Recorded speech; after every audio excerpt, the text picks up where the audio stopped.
Good afternoon. My name is Dr. Julie Combs, and I'm honored to be here today speaking about our citizen science program here in the Pacific Northwest uh, in honor of National Species Awareness Week.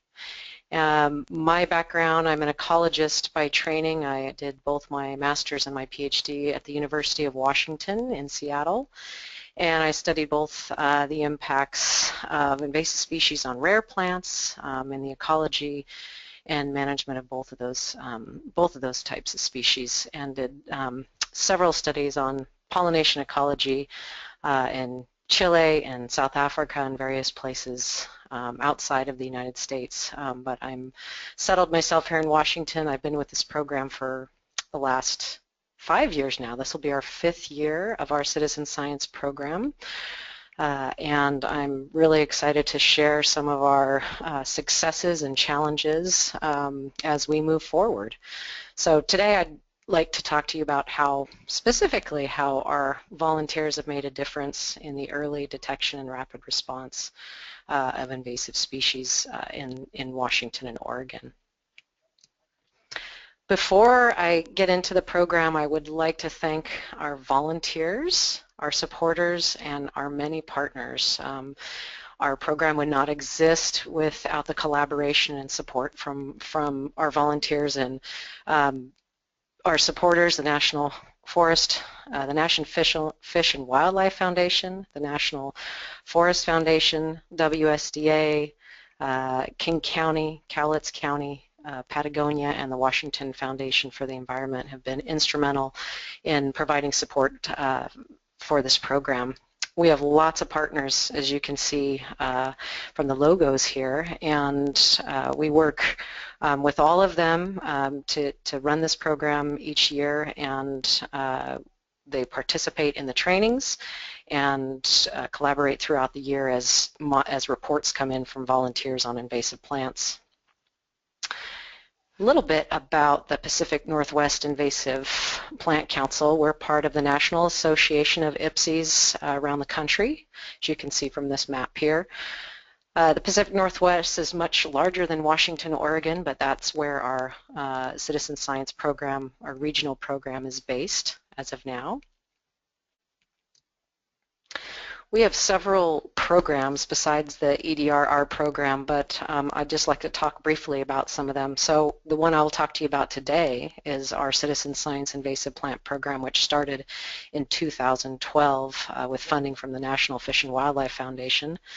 And our main mission here is to train citizens to identify priority invasive plants and report them. And as of 2015, we started using EdMaps West for online reporting. And our goal is to really support the county, state, federal management agencies and land managers out there who are really working hard, and their resources are really stretched to tackle the big issues in invasive plant management and control. And our overarching goal is to decrease the newly established invasive plants in the Pacific Northwest. We also do quite a bit with education and information exchange. We run a listserv. PNW IPSI also hosts specialized workshops, and our website has several resources for EDRR and other plant identification. Lots of resources here for invasive plant management and control. Two programs we are really excited about potentially getting funding for and implementing is a nursery certification program.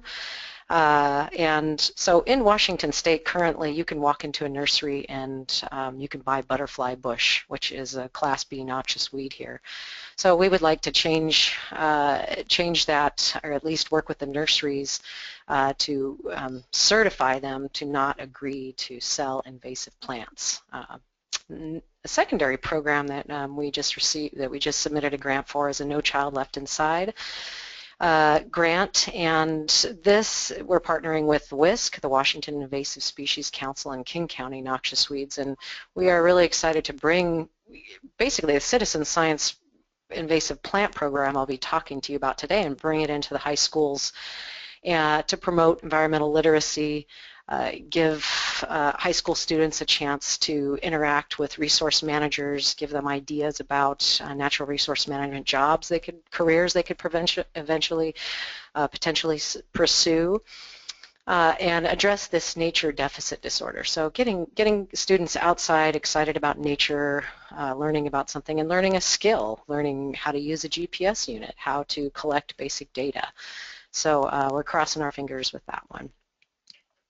And so now I'd just like to shift gears and just really focus on this early detection rapid response program, the citizen science program that began in 2012. And I'd already mentioned that our main goal here is to train volunteers to identify and report non-native invasive plant species. And these are ones that, you know, are priority. So new to an area, so they're either not present yet or they're really in very low abundance. And so these are the species that are real high priority for managers to detect, establish early, and remove.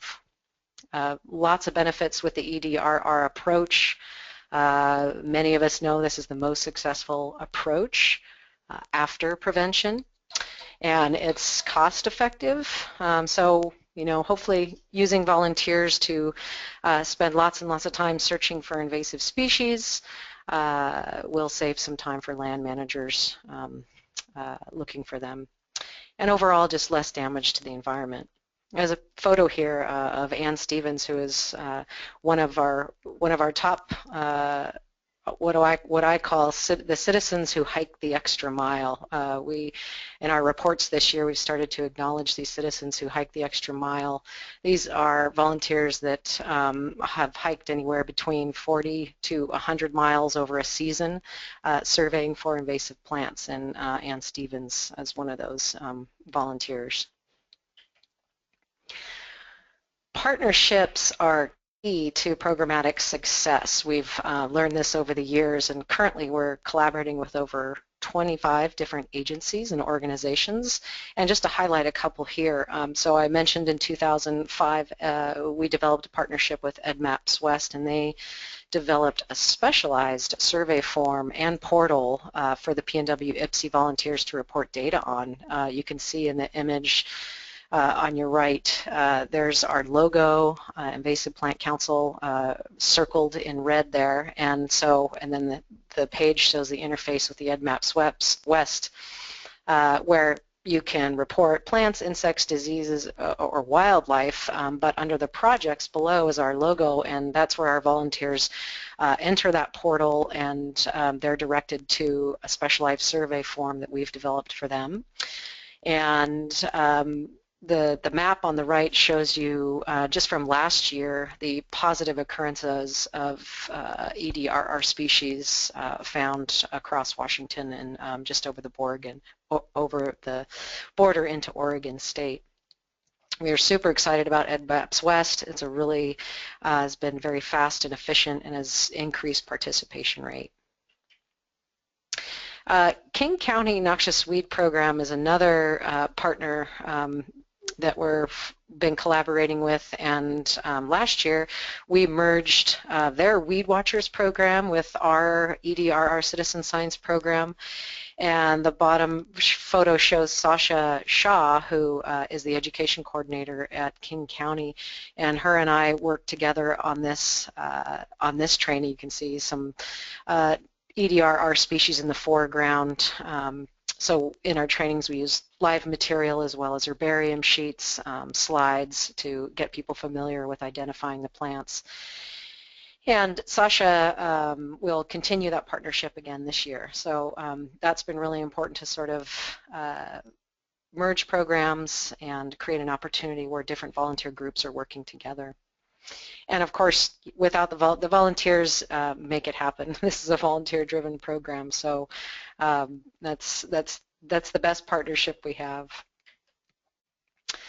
To give you an idea of the scope of the areas that our volunteers and surveying since 2012.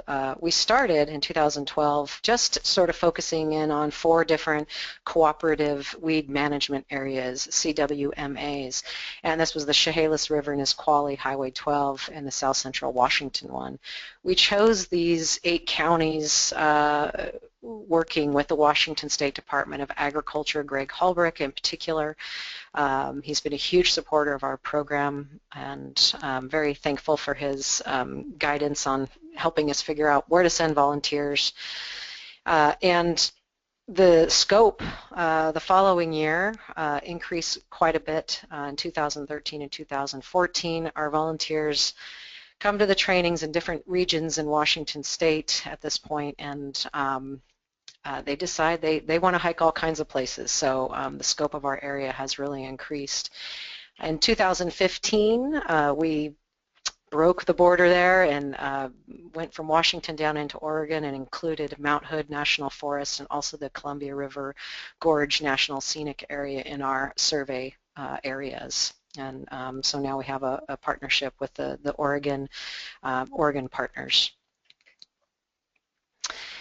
Last year, we focused on 27 different species that we covered in the trainings, and the species list, which I'll show you in the next slide, but first I just wanted to show you lots of names and affiliations and partners.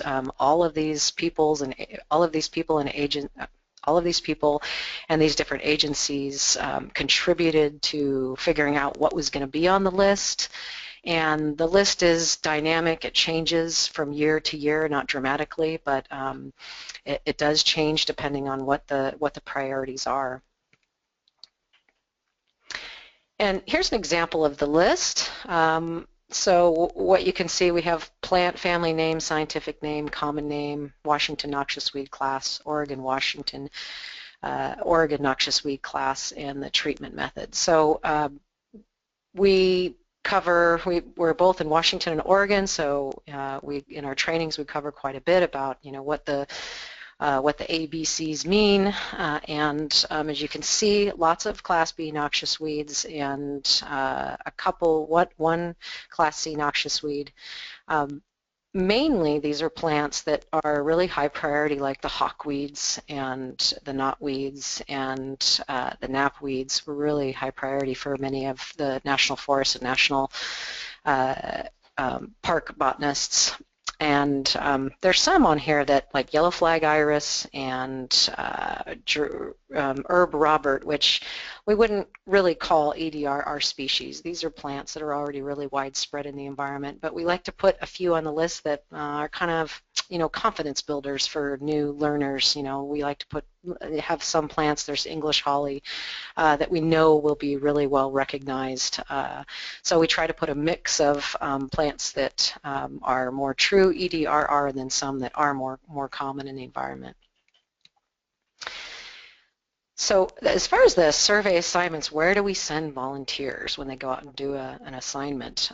We have a lot of freedom in this area. So there are general assignments, and we tell people, as long as it's not in a suburban or an urban zone, it's really any public land located in Washington and Oregon State, national forests, national parks, DNR land. And then we have some volunteers that are, they're really anxious to have a specific assignment. They want to hike trails that are priorities to the land managers. So every year we get a list of trails from the National Forest and National Park DNR partners that have lists of trails where they would like a survey conducted to provide more directed surveys for those volunteers who really want to hike given more direction. In our trainings, we also try to emphasize that management priorities really differ, so the EDRR species really differ depending on which county you're in, and I'm just going to give an example here of Skamania versus Klickitat County in Washington State. I work with Emily Stevens. She's the Skamania County Noxious Weed Coordinator, and Marty Hudson, who's the Klickitat Noxious Weed coordinator there.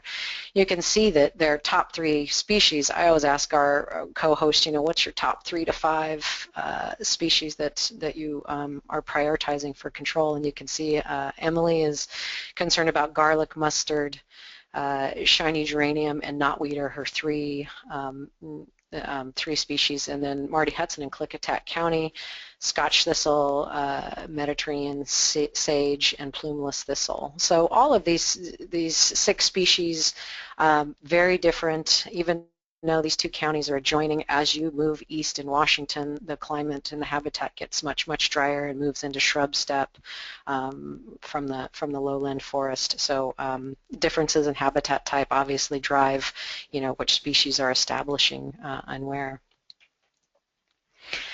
We also try to tell our volunteers that, the management priorities can be similar, even if you're in a very different geographically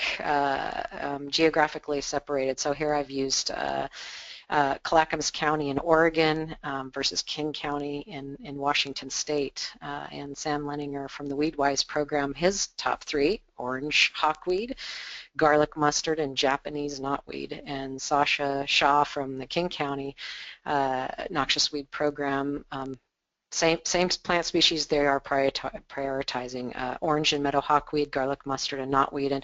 And the prioritization is really based on this extremely aggressive vegetative growth, both by seed and rhizomes, and so very, very hard to eradicate once these species established. And some of them, like garlic mustard in King County at least, it's very low in abundance right now, and so very high priority for removal.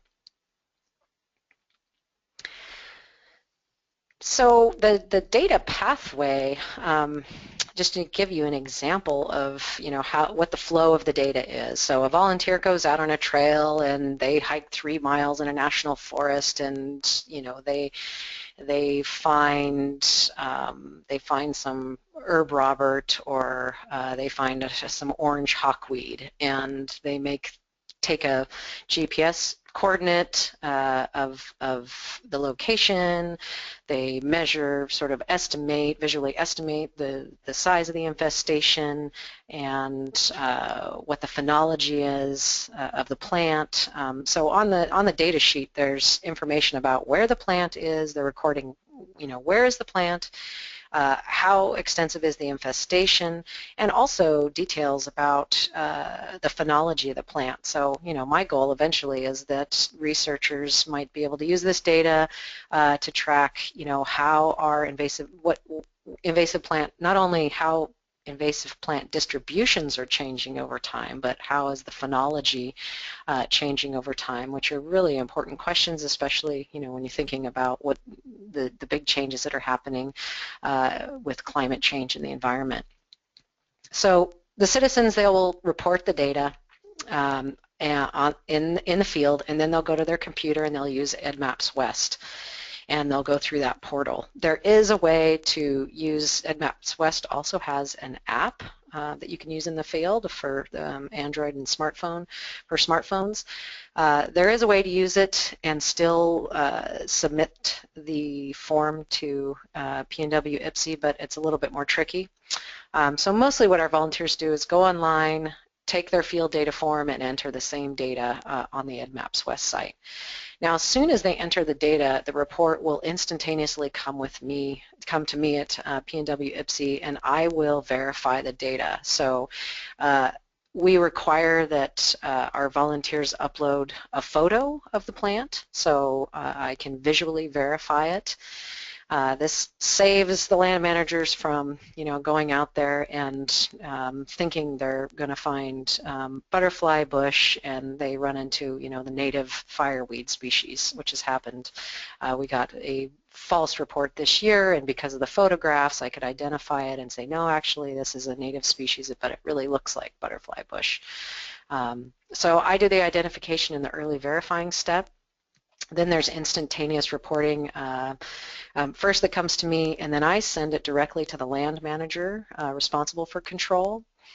And it's also sent to the Washington State Department of Agriculture. And because we're using EdMaps West, the data, once it's been verified, is publicly accessible on this national database, which is so cool because, researchers all all around the world can access this data if they're interested in a certain plant species or a suite of plant species. And then there's the outcome reporting. At the end of the year, we send a report to all our partners, and we do have a few, volunteers that aren't so technological savvy, and they do it the old-fashioned way. They fill out their data sheet, and they'll send the Excel spreadsheet to me either in the mail, or they'll send the Excel spreadsheet to me with the data through email, and then I will go ahead and enter that data on EdMaps West, so it's captured on that national database. So that's the flow of the data. And now some images about where volunteers have been and what they've found. This is an image of Cindy Dillon. She's also a WNPS, Washington Native Plant Society member, and here's a picture of her pulling out a bouquet of tansy on a roadside in the Olympic National Forest. You can see she's on a roadside. It's not surprising that you're finding tansy ragwort on a roadside, but on this trip she also discovered several small patches hiking in a trail where tansy ragwort hadn't really gotten a hold yet. And this photo also reminds me, she's got this bouquet of tansy ragwort. In 2014, we really made an effort to educate people on how to remove plant species and which species they can remove and which species they can't. For example, giant hogweed is a toxic plant, so if volunteers are finding that species, then we recommend that they just leave it, and there's no control, but they do just document the location. This is Jim Miltimore, and he's using a GPS here to record Arctium minus, which is lesser burdock. This is in the Gifford-Pinchot National Forest. And he's using a GPS coordinate, and most of our volunteers have GPS units and will record the data that way. But what's great about EdMaps West is that you don't have to have a GPS unit in the field, because they have this really cool mapping tool where you can just zoom in on where you were and click a point, and it will fill that data for you. So it's not necessary to be taking the lat long in the field now that we're using EdMaps West. Our volunteers are on land, but they are also on lakes and rivers and sloughs. Here's a picture of Richard Rice, one of our volunteers, conducting a survey marking yellow flag iris with DNR volunteers. One really cool thing about this is I've talked about earlier about merging or collaborating with the King County Weed Watchers group, but in this case we're also working with the DNR volunteers to locate emergent populations of yellow flag iris. So what's really exciting about the program is it's reaching out to other groups and working together. That's been really rewarding. In 2013, one of our volunteers, Mariana, found geranium lucidum, shiny geranium, which at that time in 2013 it was a Class A when it was found. Unfortunately, it's been demoted to a Class B because shiny geranium in Washington State is so much more prevalent than previously thought. But when it was found, it was a Class A, and Angelica Velasquez, I sent the report to her, and she was out there within 24 hours treating this species, and she's been following up with this site ever since. You can also see in this image, besides the small patches shiny geranium, that there's some yellow flag iris there growing. We have Quasar Surprise was a volunteer. She's moved to the East Coast now, unfortunately, but she was a really enthusiastic volunteer who taught. She's a biology teacher that taught at Avanti High School, and she came to our training and signed up to be a volunteer and really got excited about taking our program, incorporating it into her high school a sustainable agriculture class. So here's some images of her students looking for herb Robert in the Olympic National Forest. They went out there for a camping trip, and they spent a couple days out there removing and tracking herb Robert in campsites and on trails. Uh, Bud Hardwick has been a volunteer since 2012, and he was kayaking uh, around this Swinomish Indian tribe land, and he came across a small patch of Spartina anglica, which is a Class A noxious weed. He got out of his boat, and he's like, oh, this is, and you can see around the Spartina is the grass-like species in the center, and there's native pickleweed all around the side of it, and he just noticed, something isn't right here, and then he recognized it as Spartina and reported it, and we got the information to John Bowe from the Sonomas tribe, who said, we really didn't expect to find anything there, but it just shows you never know. And, this is really the heart of our program. It's like, sending volunteers out, you just never know what you're going to find. And having, extra boots on the ground and extra eyes looking and searching for emergent species, it can be have a high impact. We also try to emphasize in our training that even common species, so here's Jim and Carol Miltimore. There's Jim Miltimore here in the picture. Carol's taking the picture. This is, they're working in Mount Rainier National Park removing the common dandelion, which is not an EDRRD species. It's not an EDR species. In suburban and urban zones, but if you are in a wilderness area in a national park, it is considered an EDRR species. It's not present in high amounts, and so there's a high priority for removal of dandelion there. Another volunteer found a whole suite of Class B noxious weeds on the Tilton River. Spotted knapweed, butterfly bush, and tansy ragwort. And there's the biocontrol caterpillar munching on the tansy ragwort there. So lots of findings. This is a state park, and as we know, state parks are much more impacted with invasive plants because of the closer proximity to urban suburban zones, but the higher impact with this more use. In 2015 and 14, we made an effort to institute group hikes, and working with the land managers and the volunteers working together. So here's a picture here. Katie Woolsey from the Washington DNR and Joe Newman from King County Noxious Weed Program. Here's them working with some volunteers to remove some Himalayan blackberry, herb Robert, and English ivy, and a host of other priority species that they're working on. The pictures to the right, these are some volunteers working with DNR and WDF, Washington Department of Fish and Wildlife staff, to remove spurge laurel, using a canoe here to transport the material off-site. And these are really important opportunities for people to work together, and also for learning botanists who are just learning their plants, just being around people who already know the plants. So these are opportunities where people can increase their identification skills and also their reporting skills, and also methods how to remove these plants from the environment and dispose of them properly.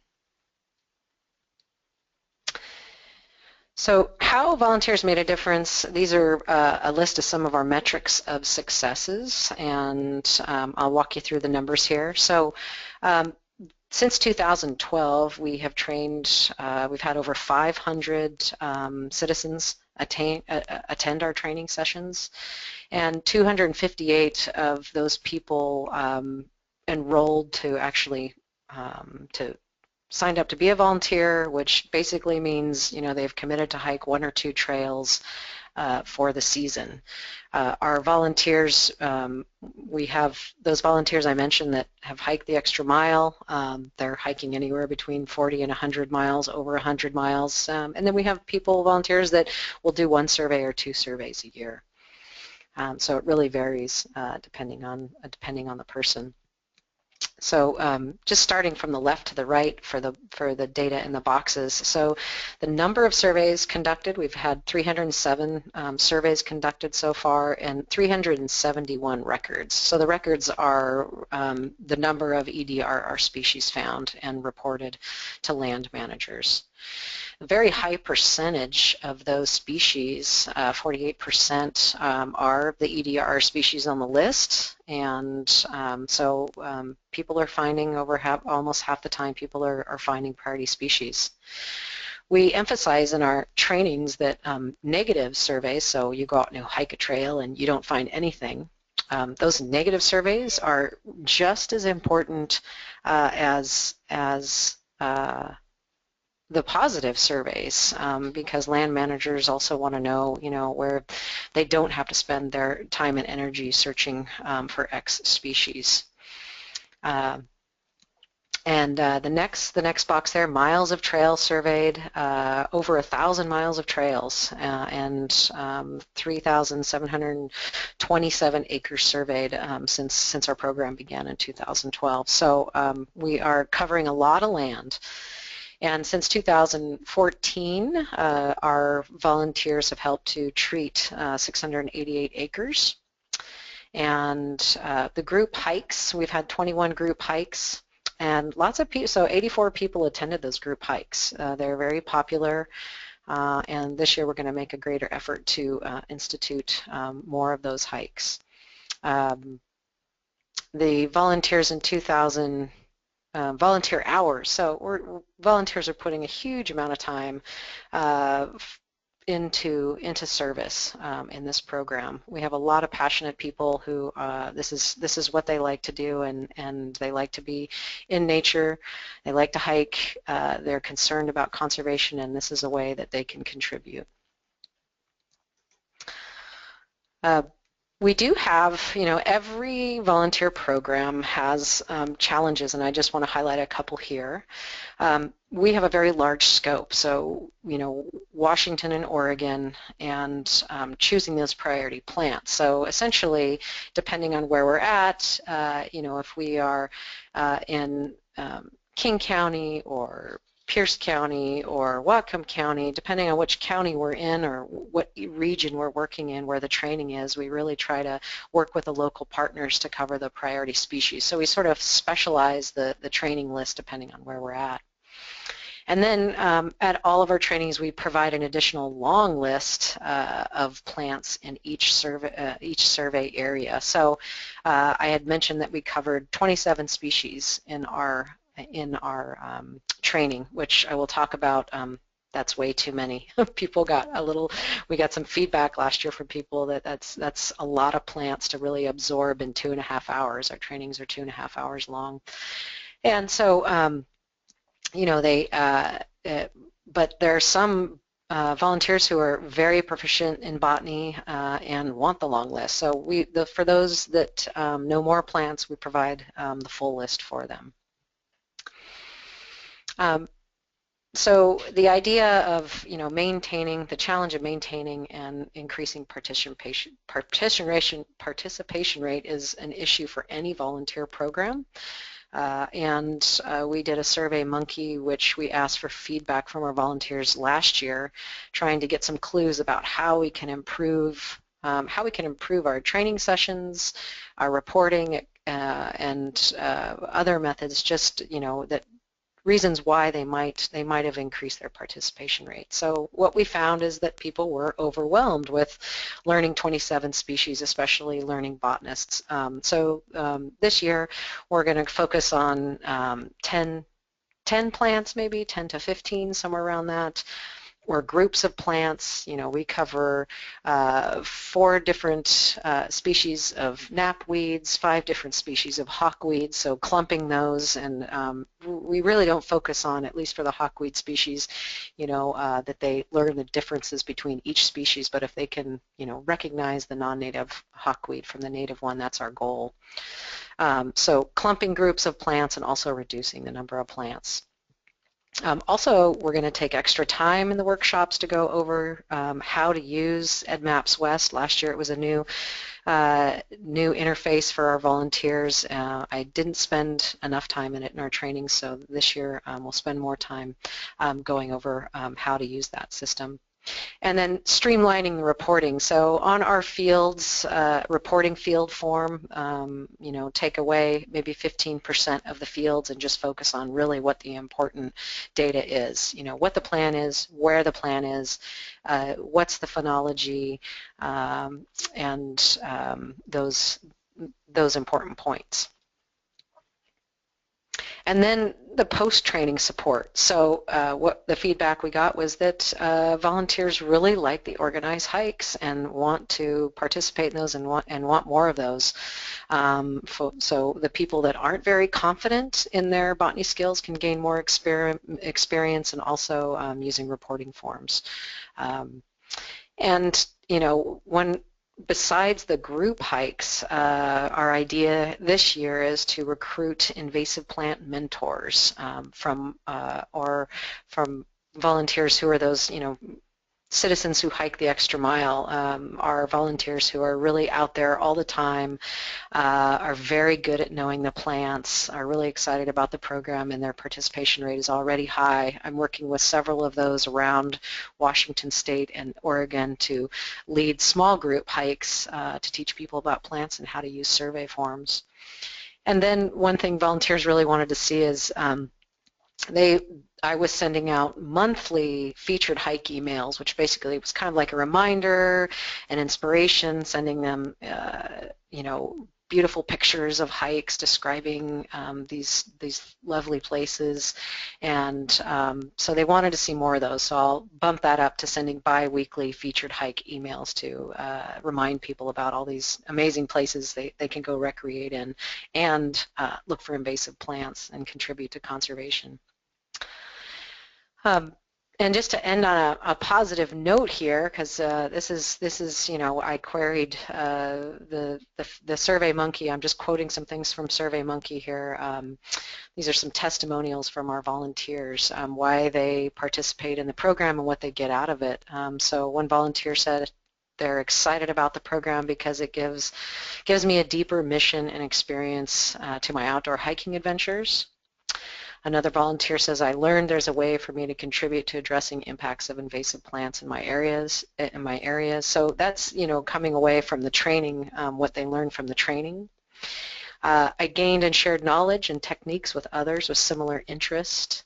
And the group hikes increased my confidence in recognizing plants. So this, some of the feedback, we got several comments about, people really liking those group hikes. And, in general, lots of people said they just enjoyed contributing to the protection of the wilderness and recreation areas. Lots of positive feedback, and it's our volunteers are doing what they love. So they're out there hiking, botanizing, and this gives them just one extra added bonus of being able to contribute to science and conservation in their local areas. And so finally, I just again want to thank the volunteers, partners, funding agencies for their participation, support, and contributions. Happy Invasive Species Awareness Week, everybody. If you have any further questions, you can visit our website, www.pnw-ipc.org, or you can contact me by email, pnw.ipc.org@gmail.com. And I'm happy to follow up with anybody who has any questions about our program. On our website, if you go to our website under there's an EDRR early detection at the top of the menu page, and under the early detection you'll find the link to our citizen science page, and there you can find our 2014-2015 biennial report, which is a really nice summary of a more detailed summary of what I've talked about here. So if you have more interest, that might be a good read for you. So I thank everybody, and have a nice afternoon. Thank you, Julie. And thank you for everyone who's attended these webinars that were sponsored by the National Invasive Plant Council.